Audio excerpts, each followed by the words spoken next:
Halo Pak Badrul, perkenalkan nama saya Dinan Wilardi dengan NIM 5223028, dan pada hari ini saya akan menjelaskan kasus 3 di pertemuan 15. Di sini tuh kita akan diminta untuk memodifikasi kasus 3 di pertemuan 11. Mungkin di sini ada typo tapi yang ini ya, pertemuan mungkin maksudnya pertemuan 12 yaitu bangun datar. Nah, di sini kita diminta untuk memberikan kode tersebut, modifikasi kode tersebut jadi ada aplikasi input output dengan buffer reader atau stream atau input stream. Kemudian kita diminta untuk menggunakan jenis exception throw. Nah, nantinya untuk persegi panjang yang diinput itu ada panjang, lebar, segitiga yang diinput itu ada alas, tinggi, dan kemudian jari lingkaran itu ada jari-jari variabelnya. Langsung aja ke kodenya. Nah, di sini pertama-tama kita akan membuat kelas induk bangun datar. Di sini dia memiliki dua metode kosong. Di sini kita merupakan abstract class bangun datar. Nah, dia memiliki dua metode kosong, hitung luas dan tampil hasil, yang nantinya bisa digunakan untuk bangun datar yang ada. Selanjutnya kita membuat interface keliling dengan metode kosong juga, double hitung keliling. Di sini interface jadi nanti bisa diimplementasikan ke bangun datar lainnya. Selanjutnya kita membuat interface simetri. Di sini ada dua metode kosong, yaitu sim putar dan sim lipat, yang nantinya bisa diimplementasikan ke bangun datar yang ada. Selanjutnya kita memiliki kelas lingkaran. Di sini dia merupakan kelas anakan dari bangun datar tadi. Bangun datar sendiri itu yang tadinya ada hitung luas dan tampil hasil. Nah, di kelas lingkaran ini dia juga mengimplementasikan keliling dan simetri. Tadi interface keliling dan interface simetri. Jadi nantinya di lingkaran ini dia akan memiliki simetri putar, simetri lipat, serta keliling. Berbeda dengan nanti ada kelas yang tidak mengimplementasikan keliling dan simetri. Nah, di sini ada atributnya jari-jari. Di sini kita membuat konstruktor jari, kemudian kita melakukan overriding. Nah, fungsi overriding ini untuk mengisi atau ini ya, membuat agar metode hitung luas tadi yang masih kosong ketika dipanggil dia spesifik untuk kelas lingkaran ini, dia akan memiliki rumusnya tersendiri. Jadi untuk lingkaran ketika dipanggil metode hitung luas ini, karena di override, maka dia akan menampilkan dia akan mengimplementasikan rumus yang ada ini, yaitu pi dikali jari-jari dikali jari-jari. Selanjutnya kita melakukan overriding lagi. Nah, di sini kali ini untuk hitung keliling, karena dia mengimplementasikan keliling juga ya untuk lingkaran. Jadi spesifik untuk lingkaran ketika dipanggil hitung keliling. Jadi misalnya lingkaran dot keliling, hitung keliling gitu.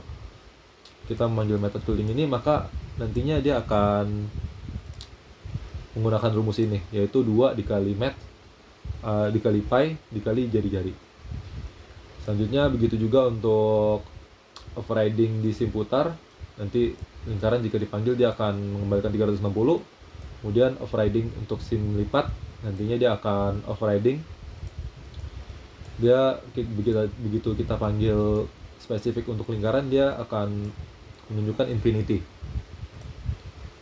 Nah, selanjutnya kita melakukan overriding. Nah, di sini karena dia merupakan kelas anakan dari bangun datar, nantinya metode tampil hasil ini tidak kosong setelah dilakukan overriding. Jika kita memanggil metode tampil hasil untuk lingkaran, maka yang di print adalah ini, lingkaran, hitung luas, luas dari lingkaran yaitu yang ini. Begitu juga hitung kelilingnya juga menggunakan rumus yang ini, sim putar menggunakan yang ini, kemudian sim lipat untuk yang ini. Begitu juga untuk persegi panjang. Di sini persegi panjang itu merupakan kelas anakan dari kelas bangun datar. Nah, di sini di sini persegi panjang juga mengimplementasikan keliling dan simetri. Jadi nantinya dia akan bisa menggunakan metode-metode kosong yang ada di dalam keliling dan simetri, seperti simetri putar, simetri lipat, dan keliling, hitung keliling. Kemudian untuk atributnya ada panjang dan lebar. Di sini kita membuat konstruktor untuk panjang dan lebar. Kemudian kita melakukan overriding, yaitu spesifik untuk metode hitung luas bagi persegi panjang, maka yang digunakan adalah rumus yang ini, return panjang dikali lebar. Berbeda dengan lingkaran tadi yang 2 atau pi dikali jari-jari. Selanjutnya untuk hitung kelilingnya, spesifik untuk persegi panjang juga yang dikeluarkan rumusnya adalah ini. Kemudian untuk simetri putar adalah 180 bagi persegi panjang. Begitu juga dengan sim lipatnya 2 untuk persegi panjang. Dan jika karena dia juga dia juga kelas anakan dari bangun datar, maka begitu dipanggil tampil hasil khusus untuk persegi panjang, dia akan menghasilkan persegi panjang. Kemudian luas dari persegi panjang, hitung kelilingnya dari rumus yang ini, sim putarnya 180, sim lipatnya 2. Nah, berbeda dengan kelas anakan segitiga ini. Nah, meskipun kelas segitiga ini juga merupakan kelas merupakan inheritance dari bangun datar, yaitu merupakan kelas anakan dari bangun datar. Tapi di sini kelas segitiga ini tidak mengimplementasikan keliling dan simetri putar dan simetri,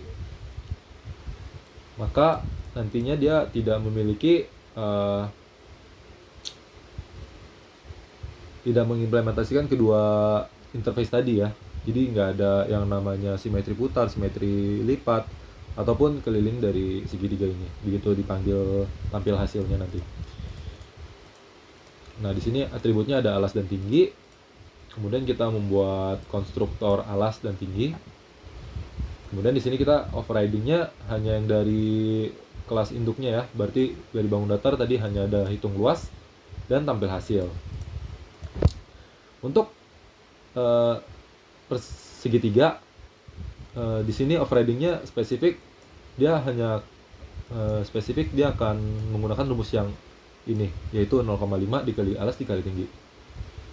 Berikut overriding untuk tampil hasilnya, karena dia tidak mengimplementasikan kedua interface tadi, maka dia hanya akan ngeprint segitiga, hanya mengeprint luasnya. Begitu kita panggil metode tampil hasil. Selanjutnya kita lanjut saja ke main class. Nah, di sini ini yang tadi diminta dari kasusnya. Kita pertama-tama mengimport buffer reader, java.io.bufferreader, kemudian mengimport java.io.io exception, kemudian mengimport java.io.input_stream_reader. Nah, di sini buffer reader ini gunanya apa sih? Nah, jadi buffer reader itu gunanya nanti untuk membaca input dari pengguna menggunakan keyboard atau yang nantinya kita ketik di terminal. Jadi agar codingannya ini bisa membaca inputan yang kita isi ya. Selanjutnya Java IO exception itu gunanya untuk mencegah error gitu ya, mencegah error yang terjadi. Selanjutnya di sini Java input stream reader ini untuk mengkonversi dari string menjadi karakter. Jadi dia mengkonversi ini ya. Kemudian di sini kita membuat public class bangun datar beraksi atau main class-nya ya, dari semua yang ada ini. Jadi bangun datar beraksi ini merupakan main class untuk bisa berjalan semua codingannya. Di sini kita juga melakukan public static void main. Tidak lupa menuliskan throws IO exception agar bisa menggunakan ini, agar bisa mencegah error. Selanjutnya kita membuat objek berupa reader untuk buffer readernya. Selanjutnya di sini kita melakukan ada pilihan. Di sini nantinya akan langsung muncul aplikasi hitung bangun datar. Kemudian menu-menunya kita nantinya akan disuruh pilih 1 sampai 4 di opsi ini. Nah, di sini untuk pilihannya kita nantinya choice-nya ini akan diisi sendiri oleh pengguna dengan memanggil objek reader tadi dan readline. Nah, di sini kita akan mulai mengimplementasikan IO exception-nya. Di sini saya menggunakan try catch. Jadi try ini semua codingan yang ada di blok try ini adalah codingan yang berpotensi untuk terjadinya error. Jadi jika terjadi error di sini, maka di sini kita punya catch, yaitu penanggulangan atau cara untuk menangani error tersebut ya. Jadi mungkin lebih ke notifikasi gitu. Jika di sini terjadi error, maka nantinya akan muncul notifikasi ini. Error, tolong masukkan input berupa angka yang valid. Selanjutnya di sini ketika di sini kita jika pilihannya 1, maka nanti di sini kan 1 berarti hitung lingkaran, maka akan muncul tadi untuk menampilkan hasil yang spesifik dari lingkaran ini. Sini, nah di sini ada integer.parseInt. Nah, di sini itu digunakan untuk mengubah atau mengkonversi input yang tadinya string menjadi karakter, yang nantinya bisa dibaca oleh codingannya ini. Jadi kita tadinya kan defaultnya adalah string, jadi begitu menggunakan parseInt ini akan berubah menjadi integer. Jadi ketika kita mengetik satu itu misalnya tadinya sebuah string, sekarang di parse menjadi karakter yang kemudian nantinya bisa dibaca menjadi integer. Jadi dikonversi menjadi integer. Selanjutnya kita di sini membuat objek lingkaran yang nantinya tinggal dipanggil untuk diambil dari bangun datar ini. Deklarasi dari bangun datar kita nantinya mengambil lingkaran. Nah, di situ ada jejari dan atributnya ada di jari. Konstruktornya ada di jari. Kemudian break. Kemudian dia akan mengulang lagi, menyuruh kita untuk memilih opsi 1 sampai 4 lagi. Kemudian kita milih 2, maka itu adalah pilihannya adalah persegi panjang, jadi kita akan langsung diminta memasukkan panjang. Kemudian di sini kita juga melakukan memanggil objek tadi ya, integer. Kemudian melakukan parsing lagi untuk integernya. Selanjutnya kita akan diminta untuk masukkan lebar, kemudian ini diinput oleh pengguna, kemudian akan menunjukkan tampil hasil untuk persegi panjang ini, yang spesifik untuk persegi panjang. Kemudian break, maka dia akan meminta kita milih opsi lagi. Jika kita milih 3, maka kita diminta masukkan opsi 3, kemudian input lagi, kemudian kita diminta untuk masukkan tinggi, kemudian input lagi, kemudian bangun datar segitiga. Di sini kita membuat objek segitiga, kemudian memanggil metode tampil hasil tadi yang akan menampilkan semuanya. Kemudian break, terus kita memilih opsi lagi. Nah, kemudian kita milih 4, maka ini adalah exit. Nantinya akan muncul notifikasi sampai jumpa lain kali. Kemudian break. Nah, selain keempat pilihan tadi, maka sistem akan mengeprint pilihan tidak valid, silakan coba lagi. Jadi misalnya kita mengisi 5 atau 12 atau semacamnya, maka tidak akan dibaca dan disuruh coba lagi. Selanjutnya di sini ketika pilihan kita adalah 4, maka codingannya akan berhenti. Langsung saja kita running aplikasi hitung bangun datar. Di sini kita akan mencoba, coba mungkin kita bisa zoom. Di sini kita masukkan 1 untuk lingkaran, minta untuk masukkan jari-jari, misalnya 12. Maka akan langsung muncul di sini lingkaran dengan luas dari rumus yang ada di lingkaran ini ya. Yang ada lingkaran tuh mana luas? Ini hitung luas jari-jari, karena di sini tadi menggunakan rumus yang overriding untuk lingkaran. Jadi